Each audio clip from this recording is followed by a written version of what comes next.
Hello, everyone, and welcome back to another episode of That's So Matthew. Today, I am so excited to have Allison from Past Foot Forward back on the podcast. Say hello. Hey, everybody. Thanks for having me, Matthew. Of course, we are back, and I just want to say before we get into the episode, I am sick. So if I sound sick, it's because I am. I don't know what it is. I don't know if it's allergies. I don't know if it's a cold, but I'm not here for it. But this movie was good to watch in this time of little sickness because this movie was so cute. Yeah, I've lived with this movie since it came out in 2003, and it has always been one of my favorites. So I'm thrilled that you watched it, and it'll be great to talk about. Yes, and I'm also watching it, like everyone, I'm not watching it together, but like it's in the same month as the new Cheaper by the Dozen movie, which, preface to this, we will not be discussing this movie or in this episode, so don't even listen. But there's such a contrast between the two. I had not seen this movie in probably like 10 years, so it had been a very, very hot second. And so I didn't really remember too much besides Hilary Duff, and I loved it. And so the new one I did not love. So I was like, I'm gonna give this franchise a second shot. And so when Allison was like, I want to come back on the podcast, I was like, this is the one. Because obviously, Cheaper by the Dozen, everyone knows I am a Hilary Duff stan. I mean, who isn't? And this movie delivered, and I also think like it's just such a good like early 2000s family vibe. Yeah, absolutely. I've always felt that way about it. Everything, as we were saying before, from the casting to the music, like just the opening scene, you hear that song, "These Are the Days We'll Remember," and you know it's going to be a good movie. Yeah, and it's so like adorable. Like the dad in this movie is so like even the dad is adorable. Like how he's obviously doing his own little football thing, which is very interesting because I totally forgot that the football thing was a thing. Because in the new one, it's like a little bakery thing, which is so weird and obnoxious. I don't really know. He's But very hallmarky. yeah, this movie feels like a Hallmark movie, but in the best way. Yeah. I loved the use of music in this movie, like you said. The song that was trending on TikTok for a little bit, it's like, I'm just a kid. I'm just a kid and life is a nightmare. It's so adorable. Like, it's just so perfect. And like the parents are obviously amazing. Also, the mom being the narrator, I totally kind of forgot about that. Yeah, I did too, actually. It's very subtle. And I kind of like it though, because it feels like, I don't know, I feel like there's definitely a word for it, but like shows where like it's kind of like a documentary style. Yeah. Well, this movie has a history before this one. Yeah, So, there was one before this, I believe. yeah, the first one says it came out in 1950. I have no memory of watching it, and yet I kind of remember like my mom bringing it home from the library one day, so maybe I did. But I was looking up like, is it actually based on a book? And it's when you Google it, it pops up that it's a semi-autobiographical novel, and the person's name Frank Bunker Gilbreth. So you see like Gilbreth as the maiden name for the mom in the movie, which is kind of cool. Yeah. I also like love the fact that the mom is kind of like an icon in this movie because I feel like to have a happy married couple in a movie in this day and age, like in this time period is like kind of crazy because I feel like we always had like a single mom, a single dad, but we had both of them together and they were both like super cute. Obviously they had their own little like marital struggles. I feel like as Right. all parents do. But it was just such a cute movie and like all the children like this is I hate to like bring it back to the new one, but like you said, like with a mixed family, this is not like a mixed family kind of vibe. Yeah. Yeah, not a blended family. Yeah. And I love it. I kind of just like all of also the names of the children. Like we go from like the most basic names like Kim to Nigel. Like that's so funny to me. I don't know why. We have like Kim, which I feel like I hear on the day-to-day basis between and then Nigel. Yeah, you don't get a Nigel every day, that's for sure. And like, I don't know. I just love also just like the whole like all the different ages of the kids. Like we've got like the teenager, we've got the youngers, we've got the older one. And I don't like know which part I like the best. I definitely liked the college, like high school one where like I think it was Hilary Duff's character had like the face mask on, and then all of a sudden the whole college football team was like in her house. I I thought that was absolutely love that so part. funny. And that she recreated it during the pandemic when they were doing like some of the cast members did a charity thing and recreated their like iconic scenes. And that was the one that she did, which I thought was really cute. It is So iconic. I obviously did not remember it, so I was really impressed by it. Um, but yeah, like getting into our, I guess, character wise, Tom, which is the dad, I just loved him. I feel like he was kind of written to like make you kind of not like him because he was never around. He was always doing stuff with football. But I just feel like he was like such a dedicated man. yeah, everybody loves Steve Martin, but just like you're saying, it's interesting to get into the problems that, his work life causes, balancing that with being more involved at home. So it's a really good mix of like an actor everybody loves, but a dad who is realistically like struggling to deliver, with such a gigantic family. Yeah, like we see the scene where they're watching him on TV and he's like, "Hey guys, wish I was with you. Go to bed." Like he was parenting from such a far away like space, and I think that that adds like to the dynamic of this movie in a Yeah. way. And like also having such a large family, also like having like older children to the younger ones, it was like a nice dynamic for him to be like the father figure overarching all of them. Mhm. Yeah, absolutely. And like he also is just like super fun. He is, I feel like he's very ambitious, like with his goals. Like he's got the football, the family, but overall, I think he's a pretty family man. I don't know Yeah. if that came out right, but like a very family centered man. Oh yeah, absolutely. I think they both are, and it's interesting to see that part of the point of the movie is like it's never going to be perfect when you have parents trying to have careers and still like take care of each other and take care of their kids. So it's the older I get, I guess, like the more relevant that message becomes. Yeah, no, and like even the wife, Kate, who's played by Bonnie Hunt, she is like, she's writing a book. And I'm assuming from what I gathered, the movie is the telling of the book. Yes, that seems to be the case. And perhaps I haven't read this actual book that pops up on the internet here, but maybe there are some similarities, to like the actual text to the movie, which would be kind of cool. Yeah, I like because at the end we see the book and I'm like, oh wait, this whole thing was the book, and I was like, okay, that makes sense because she's working on a book for most of the movie, and she's like gonna go on this little book tour, and it's very very new, and I just think that it is so like it's so like I don't know if this is the word, but like camp. It's very like early 2000s like camp, but Yeah. it works very well. And like with the children, like the first child we have, I believe it's Nora, who's the oldest.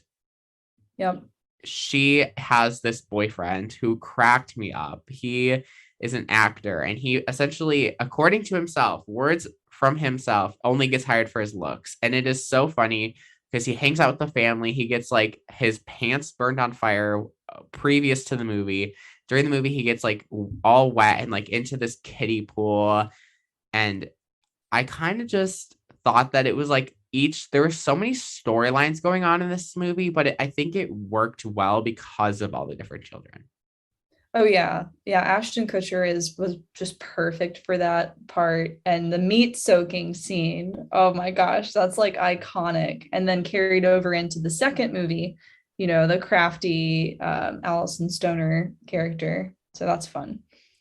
Yeah, I have not obviously watched the second one yet, but I am like intrigued after this movie to like watch it for sure. No, I mean, it's not a spoiler. Like, I feel like I'm not like a spoiler person. Like, I know there's definitely some people that might be. But I definitely want to check out the second one at some Yeah. point because I feel like it is so cute. And I don't think I've ever seen the second one. I knew for sure I'd seen this one, but I don't think I've seen the second one. Oh, it's great. And coming up on summer, you're definitely going to enjoy it like this time of year because it is totally a summer movie. It has Eugene Levy in it, and there will be meat. So Oh, there will uh, be me. there will be more meat. Okay. Yes. Okay. All right. I guess I'll just have to prepare. Right. Charlie is the second child. He I don't really know. He's just like a typical teenage boy. Loves baseball. No, not baseball. He's just a very sporty, sorry, football. I'm not even a sports person and I'm messing up the sports. That's so You're embarrassing. totally a footballer. You got it. And he is just very like he has like a kind of a rough relationship with his siblings. They all kind of view him as like just like a jerk, kind of mean. Um, he for the entire time he's kind of just having a rough life. Like he gets demoted from his football position. Um, I just don't. I mean, I understand that like maybe people wouldn't like him, but like I just don't understand why he gets so much hate because I feel like he's just like the typical older brother. He doesn't really care too much about his younger siblings. Yeah. I'm very I neutral on him actually. I feel like.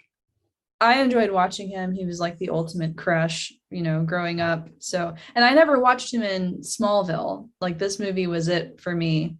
But it's interesting to see what he struggles with in high school and people making fun of him and like all the cool kids teasing him and stuff. So he's got a lot going on. I think we should be kind of patient with him, but yeah, he can be kind of not nice sometimes too.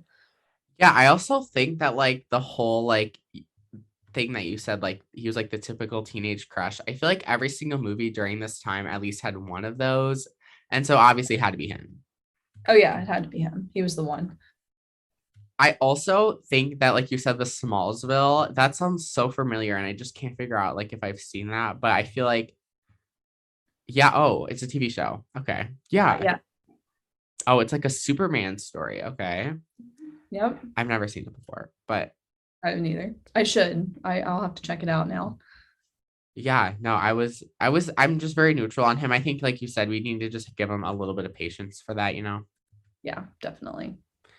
Up next we have Lorraine, who obviously Hilary Duff, Hilary Duff. obsessed. I feel like I'm always talking about Hilary Duff on this podcast, which is okay with me. Yeah, I mean, who isn't? It's Hilary Duff. Yeah, she's 16. She is very into fashion, very into like the whole makeup vibe. Um, she's kind of just like the drama queen of the family. I would say she's pretty close to Charlie, like Oh as the yeah. family group, because I feel like the teenagers kind of stick together and then the younger stick together. Mhm. Um, Yeah, she helps him out at school because Jared Padalecki from Gilmore Girls plays like the head bully. So she helps like break up the fight and calm Charlie down, which is really sweet. yeah, she's a fashion guru. I mean, what's not to love? I feel like she's a very basic girly girl, but it works. One, because it's Hilary Duff, and because of the other characters in this movie, it doesn't feel like it's taking up too much of the plot, in my opinion. Right. No, and I think that's interesting too, because by this time she had already been featured as the lead in several things. She had several more coming out. And this was truly like an ensemble project where the kids were concerned. So she fit into that really nicely, I think. Yeah, like that's a really good point because I feel like once you get to like the stardom of like Disney Channel, you kind of like always are the lead. I feel like there's never a very situation where you're not the lead once you're the lead. So I feel like you said like this being a more ensemble piece, it kind of worked well, but I feel like she still shined through, not Yeah, only because she's Hilary Duff, but also like I just think that it was just a fun character for her. And she furthered the plot, but not to the point where like it was where she was the lead. exactly. Yeah, she got her little slice of the family life, and there was plenty of other stuff going on with the other kids. Yeah. Henry Baker is he's the fourth child. I don't really know what I think of him. I think he's just like the typical like teen, not even like teen. I think he's maybe like 12. But like the younger like preteen boy character. He plays the clarinet, which is pretty cool. I like the clarinet. Yeah, me too. He's just kind of there. He like low key, I don't know how to explain it, but he just kind of gives me like a bad vibe. Oh no, what did he Like do to you? I don't know. Like, I don't know if it's just like I feel like I'm very irritated by like preteen boys. So maybe it's just like that. But like, he's fun. Well, they don't give him a lot to work with. Like you're saying, he's not one of the more featured siblings necessarily. He does have, he still plays the clarinet in the second movie. I do remember that much, but I don't know. I mean, I recall the scene where he is upset that they're going to be moving, which I'm sure we'll get into. Yes. But I thought about this. I'm not sure how I feel about the fact that the mom tells him like to stop playing clarinet with food in his mouth at like the very beginning of the movie. You could say that to any kid, but it just, I don't know, it comes off a little bit like embarrassing, and I don't know about that, just that one line. It's just a weird placed line. I understand because I'm in a instrumental ensemble class, but like as a choir student because of my schedule, and like my music teacher always repeats, you guys need to stop eating while you're playing the instruments. Really? Okay, so it's like a real thing. No, it is a real thing. I don't really play any instruments. I'm more of like just like a vocal guy. But yeah, like Me. apparently like if you're playing, I'm assuming like a woodwind instrument or like a brass instrument, you shouldn't be eating while you do that. But I would just now that when you said that, I was like, that was the first thing that came to my mind. Oh my gosh, that's funny. So it's definitely a thing. So I guess All it does right. make sense, but it's still funny. Yeah. Sarah is Allison Stoner's character. Her character, honestly, iconic. And kind of, on a similar path as Hilary Duff, because she had already started doing Mike's Super Short Show on Disney Channel by this point. So we were seeing her at home, seeing her in the movie theater. Her dance career was already, huge. So really cool to see her in like a big family feature film like this at the time and still today. Yeah, also, I did not know this until like a couple days ago, getting ready for this movie, that this was not a Disney Channel or not a Disney Channel, a Disney movie. I always thought that it was Disney. Oh yeah, Well, yeah. technically it is now because it's owned by Fox, but like originally it was not. And I like literally thought this was a Disney Channel, not Disney Channel. What it just rolls off the tongue. A Thought it Disney was movie. a Disney theatrical Yeah, film. kind of like they had a couple of other ones like around this time. So I Mhm. was very surprised, but it definitely has like the Disney feel to it. Oh yeah, it does. That warm and fuzzy family feeling. Um, let's see. I think up next is Jake. Jake is he's like 10, I would say. And so he's like at that like weird, like not preteen, but not child age. And just kind of likes to cause a little bit of trouble. He's like in like the skateboard phase, like the skater Yeah. boy vibes. And I honestly thought that it was kind of entertaining. Entertaining, and just like my husband noticed it when we were watching it, that scene where he has like the hat on, just so totally 2000s, the entire literally like skater boy look, which is fun to look back on. I feel like it's weird enough. Like the skater boy thing has like come back. Like Oh I yeah. feel like I look at like I walk around in school and there's so many people that like are trying to be this skater thing, and I'm kind of just like, okay. But I mean, Olivia Rodrigo is totally pulling it off. Got Avril Lavigne on stage with her. So yes, it is totally coming It's like back. coming back, but like I just think it's so funny. Like I don't know if like because like you have the skater boys, but then you have like the people that are trying to dress like the skater, like as like an outfit sense. And Yeah. that's what gets me, especially if like there's this I hate to call this dude out, but there's a guy in my school that's not a skater boy that's dressing like a skater boy. And I think it is the funniest thing ever. Well, so good for him. Good He's for found him. a style. It's just really Good funny. for Like you said in this movie, like it's the 2000s vibe coming Yes. back again. And I just think that it's so fun. Like even one of my teachers today was like, you guys are bringing back stuff that like was from my childhood. And she's like, I feel like I've just come full circle. Yeah, I love it. It's fun to see. I need to redo like my whole wardrobe to back then. I think I might join you on that endeavor. Yeah, let's do it. Uh, um, Mark is the seventh child. He is so Oh, neglected. you know what? He's neglected. He just doesn't get like enough. It's so sad. This makes me angry at the parents because I get it. You have a lot of kids and sometimes people are going to fall through the cracks. But why does this guy fall through the cracks every single time? He also is like nicknamed like FedEx. That's awful. It's Yeah, horrible. I don't think that would fly today. It's just so bad. I feel like this entire movie, he's getting nothing. No, he's up like in the little dark cave with his toad, and the toad dies. Ugh. Yeah, this poor child. The twins, the younger twins, the eighth and ninth children. We've got Jessica and Kim. I also seriously, genuinely thought that they were actually twins in real life. They're not. Oh yeah, not related. Kind of cool how that worked out. Yeah, and they also have like red hair, which is like iconic because I feel like I don't think. Well, I mean, the kid that we just talked about was Mark has red hair. Um, Recognize the shorter girl from the Santa Claus 2? yes, I was Okay. gonna say I love the Santa Claus movies, and I was like, wait, I've seen her before, and I actually did have to look it up. That sounds horrible, but I had to look it up. I was like, wait, where is she from? And it's just like the twins are honestly so cute. They're both definitely like in that age where they like really have no idea why their dad isn't around that much, but they kind of just go with it and because everyone else does. And I also feel like having such like this large age gap from like college to like these younger children is like actually crazy. Oh yeah, I Like can't I know even. that there's people that actually do that, but like it's so wild. And I love their style too. I need to just like pull up a picture of them because they've got kind of like the plaid preppy thing going on, but they also kind of have like a little bit of an edge, I think.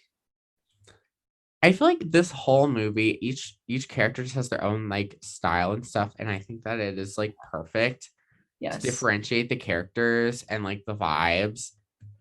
Yeah. Oh, okay, I'm looking at one where they have on like matching polo and pants. It totally looks like something I could have bought at Limited Too back then, which is great. Yeah, I love all of honestly every single. I feel like sets of twins like at this young age are always adorable. Oh yeah. Yeah, they're very cute.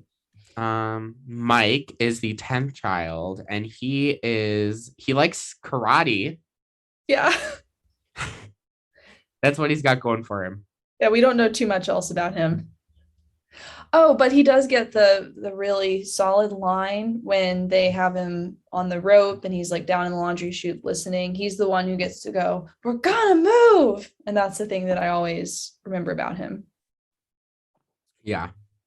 Yeah. That's about it. Unfortunately, we have another set of twins though, Nigel and Kyle. Um, they actually are real twins this Yes. time. They basically just dress up in a bunch of different outfits. Mm-hmm. And cause mischief. Yeah, I feel like the typical like 5 and 6 year olds do.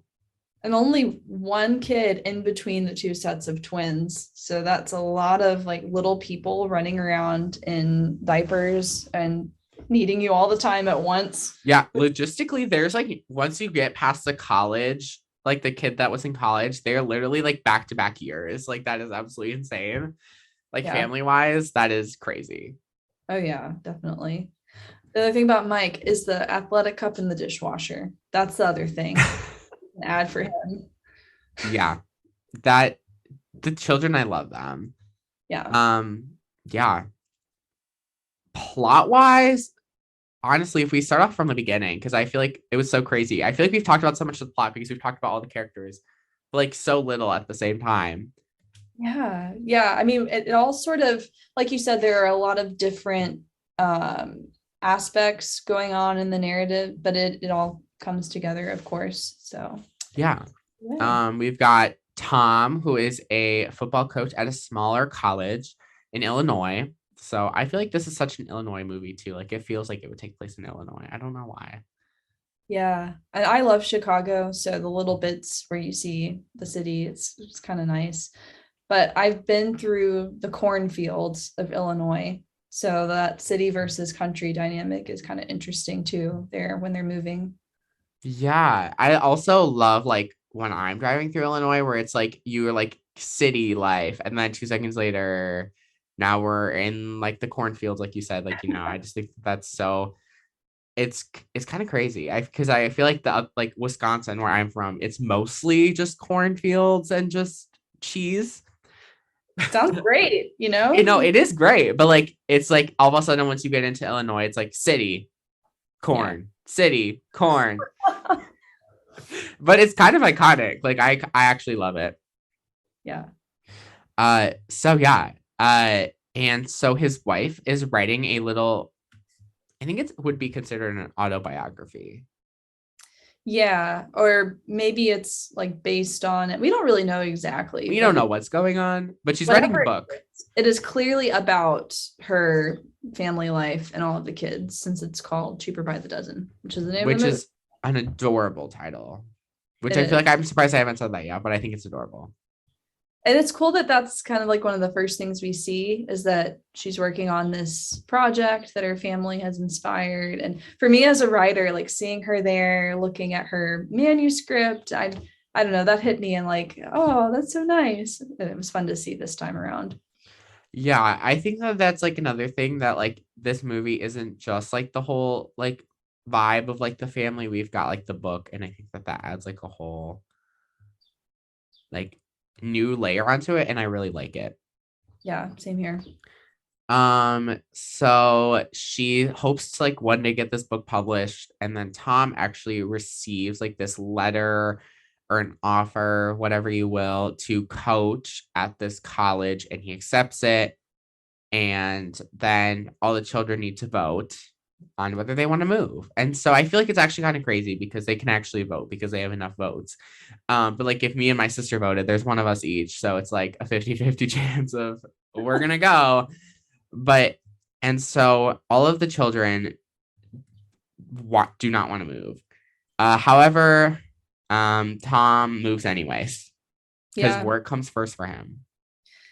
And he does sell it as a way for them to have a little bit of a nicer lifestyle because Lorraine, Hilary Duff's character, is ready to not have to wear her older sister's hand-me-downs anymore. So her interest is piqued a little bit by that. I think all the kids could find something and like, oh, we could have nicer things, and that's kind of attractive. But at the end of the day, like they really don't want to leave their friends, and then we eventually have to see them like telling all their friends goodbye. So I never had to go through that growing up, but I'm sure it is not easy for a kid. Yeah, I've also never had to go through that. I've lived in this house since I was a little like 1 day or something year old, like a week year old.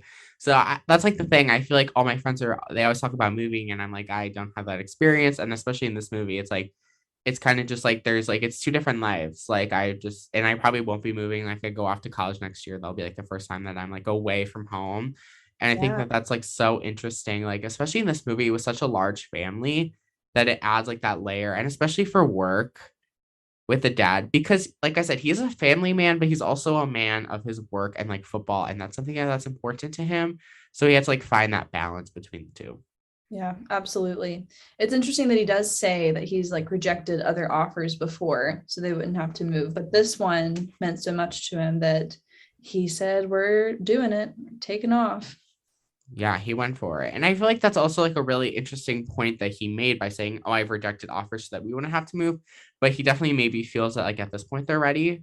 And I feel like this was an interesting take for the plot, because after that we kind of get to see them explore a little bit more, and we kind of like see the whole process of the book.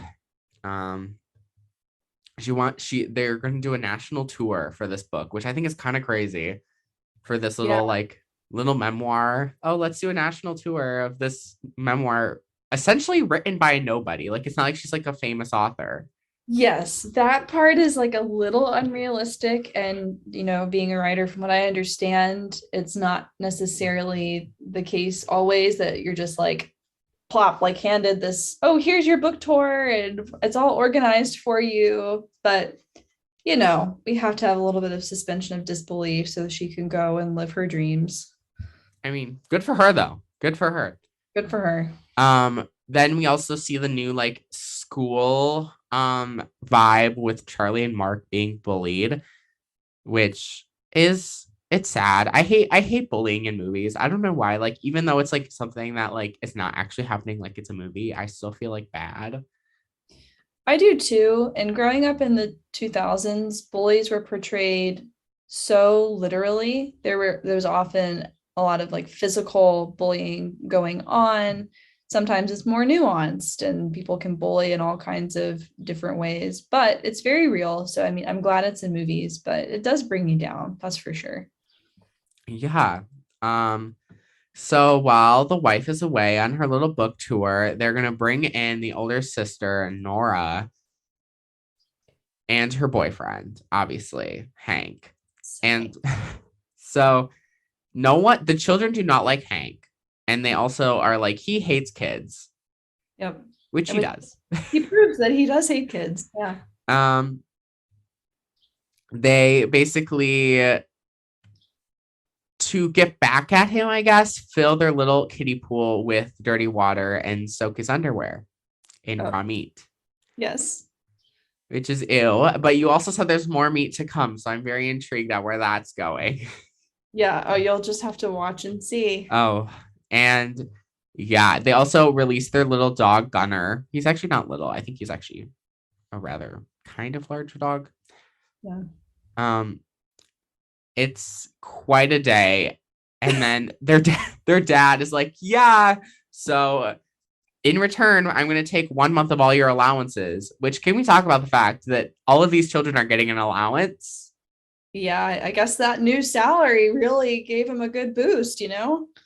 I was like shocked. I was like, oh my gosh, 12 kids. I mean, obviously the 5-year-old is probably not getting an allowance, but like Probably not. it's like still a lot. Like even if it's like 10, um, it's yeah. So they kind of get really bad. Like they get scolded, I would say pretty bad. And the dad's like, I cannot handle you guys. Um, but they can't find a babysitter because no one wants to babysit 12 children. No, I wouldn't want that job. I was gonna say I am a babysitter and would not want to babysit 12 children. I would say like 5 is my max. Yeah, And that's a like lot. even 5 is a lot. Like I would say like maybe 3 on a good day, but like if I really had to, I would say 5. But like it's crazy. Like there's like we've got teenagers to like younger ones. Like in my opinion, why can't like the teenagers like babysit the younger children? I get that. I also think back to being when I was in high school, I wasn't actually babysitting by that point. I was in, like you, lots of extracurricular stuff, but you're doing both, which is great. It wasn't until actually I was in college when I started babysitting a lot more. So I don't know. We don't, and see, we know that Charlie loves football. We don't really get to see, besides fashion, like what Lorraine goes and does after school. She's kind of just in her room, you know? The typical teenager. Typical teenager, yeah. Yeah, it's definitely an interesting dynamic. And they also go and crash the birthday party of their neighbor Dylan, which they were told that they could not go and attend. And so then they got grounded again for fighting and then not doing their chores. And then Charlie gets kicked off of the football team, which is more like, I'm going to blame everyone for what happened to me. So then he starts going off on his dad. And that that scene was kind of rough for me. I don't know why. Like I just feel like he's like taking out his anger on his dad and like the move, which is obviously like a teenager thing to do. But it was just like kind of sad. And then there was also the sleepover between Nora and Hank, which the mom clearly was like, this is a no, you guys cannot. So essentially, this whole family is kind of falling apart. Yeah. Not to mention that their new friend Dylan, aka Beans from Even Stevens, Stephen Anthony Lawrence, he has a little accident with some skating and their chandelier, and then they cannot get this chandelier fixed like all throughout the movie. So that's a recurring problem on top of everything else. Yeah, the family is just having a rough thing. And like we said earlier, there's so many like subplots with the different like siblings, but like at this point, I feel like it's all just become like one intertwined thing Yeah. of they're like kind of having a rough time and they're trying to navigate this and their emotions. And I think that that's a super important thing to do. They're just not doing it the right way. Yeah, it's all just one big mess. Um, yeah, it is very rough. And then we also can't forget that Hank is like, I don't want any children. That Yeah. was it was a serious moment, but it made me laugh considering that one, he hates children, and two, because his girlfriend has 11 siblings. Yeah, he maybe should have thought about that a little bit more. Yeah. Then the mom cancels her book tour because of all of the mess that her children have been getting into, which I feel was not necessary. She was Uh, living her dream. well, when you got kids ricocheting out the side of the building and they just can't get the help they need, I'm sure she just felt like there was nothing else she could do. That is true. That is a very, very good point. I was just like, oh, you were living your life. But good for her. She got her book tour in, and I think that that's super important, obviously. So sweet when she's in the hotel and she calls and asks for 12 pillows for her room because she misses all the kids. Yeah. And I'm also that's leading into something I definitely want to say toward about the ending scene of the movie-ish kind of ending scene. Um, then she also Oprah gets brought into this movie. And How was that? That was one of unexpected. and one of Oprah's cameramen is Dax Shepard, and I guess I never like total that didn't totally register with me until now. So there you go. Yeah, it is so interesting. And then we also have like the frog that dies. Mhm. Um, then Oprah, like she ends up not going on Oprah. Then Mark runs away because it it's kind of and also at some point wasn't like Kelly, I don't know what her name is, like Kelly Ripa in this movie too. Yeah, she does a talk show appearance. Yeah, and I was like, she looks so different, and I was like, wait, is that Kelly Oh Ripa? yeah. That's funny that you picked up on that. I like that. Well, I my grandma watches like she's like the talk show like every morning. Like she watches like The View and all of them. And so she actually does not like Kelly. And I think that's the only reason I was like, oh my gosh, that's Kelly. But Yeah, like, her and Regis both in there. yeah, it was just interesting. This last scene of the movie, or not even like the last scene, like this last ending is like so crazy. And then Nora breaks up with Hank, which Yeah, is I was kind of not expecting. I feel like I thought that they were like gonna last a little bit longer than that, but clearly it wasn't working out. So wasn't meant to be. then there's also the whole thing with going to like Chicago. Um and then Mark is trying to go back to the old house. Um and then they kind of just reunite and kind of like talk through their differences. The dad resigns, which I was also shocked about again, from his job. Yeah. And they celebrate Christmas together. Great. I was like, they had Christmas music. I was kind of like getting a little serotonin from the music. And then the chandelier breaks. And can we talk about that song? Because I actually just tweeted today, Hilary Duff does not get enough appreciation for singing about peace on earth at the end of this movie. It's so cute. Like, Yeah. also, like, it's not, I wouldn't consider this a Christmas movie, but it definitely has the vibe, like, towards the end and like the whole family thing. Oh yeah. And I want to say, did it open on?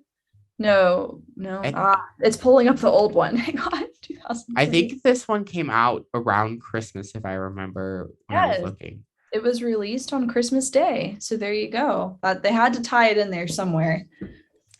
Yeah, and I'm actually so excited like now to watch the second one and definitely will be maybe talking about it on the podcast for sure because why not? Why not? And this movie was so adorable. I think that also before we give it a rating, I just want to say that the critics absolutely hated this movie. Oh, wow. And I'm like, why? They, according to Wikipedia, which is not always the best source, but it's like it had a lack of humor. And I was like, I think that this movie has a lot of humor.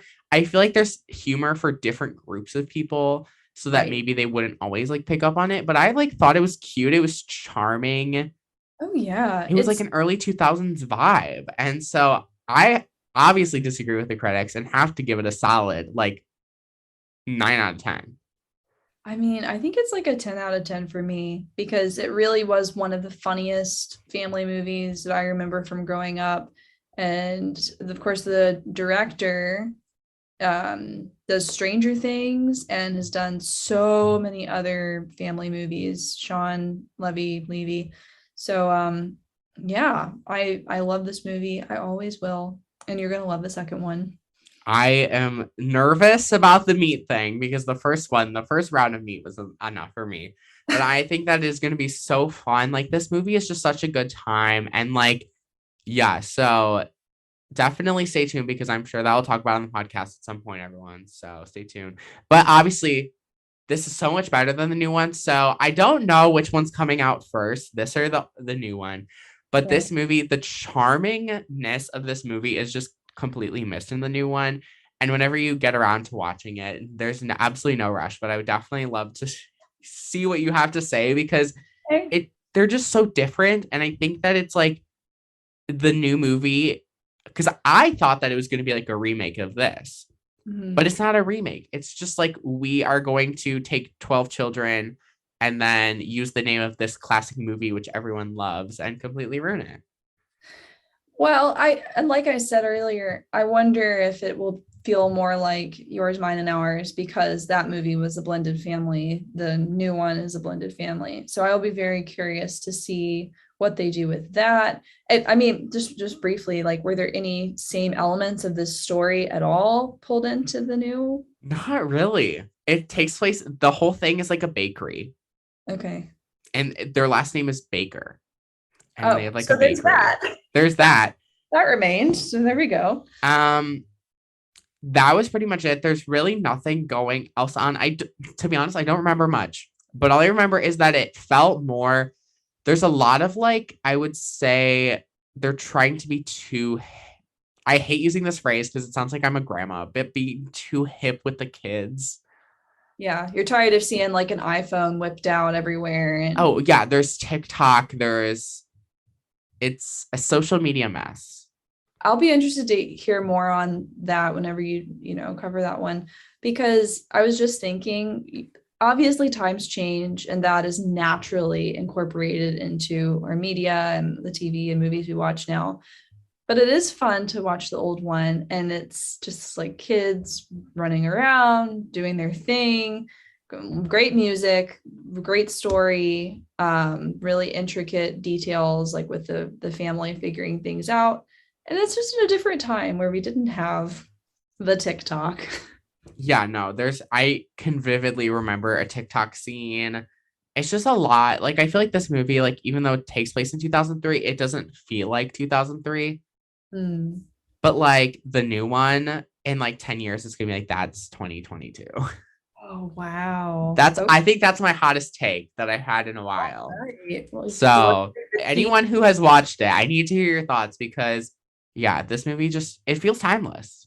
Yes. Oh, it is. Yeah, like I said, it's never gonna get old. I watch it fairly often, actually. Definitely had the DVD growing up. I had like every major film that Hilary Duff was in. So it's kind of like with people in my demographic back then, it was like you come for Hilary Duff, but then you stay for the entire like warm and lovely spectacle that the whole movie unfolds into. I agree. I agree. Well, where can my listeners find and support all the content that you put out and just yeah. Oh, well, thank you so much. You can find me on Instagram, and that is at Past Foot Forward. I'm doing a really cool project all throughout 2022 where I'm watching every single Disney Channel original movie and every single Disney Channel premiere film, the precursor to the DCOM, that is available, blogging about that on my website, pastfootforward.com. And I'm on Twitter as myself, A McLean Merrill. So I'm Allison McLean Merrill, and that's just A McLean Merrill on Twitter, where I will update about that project as well. Awesome. I will also make sure to link that below in the show notes so that everyone can go check that out. And thank you so much for joining me again. We've done 2 other episodes. We did Princess Diaries, which all another amazing timeless classic. And Stuck in the Suburbs, which was almost a year. I think it was almost a year ago.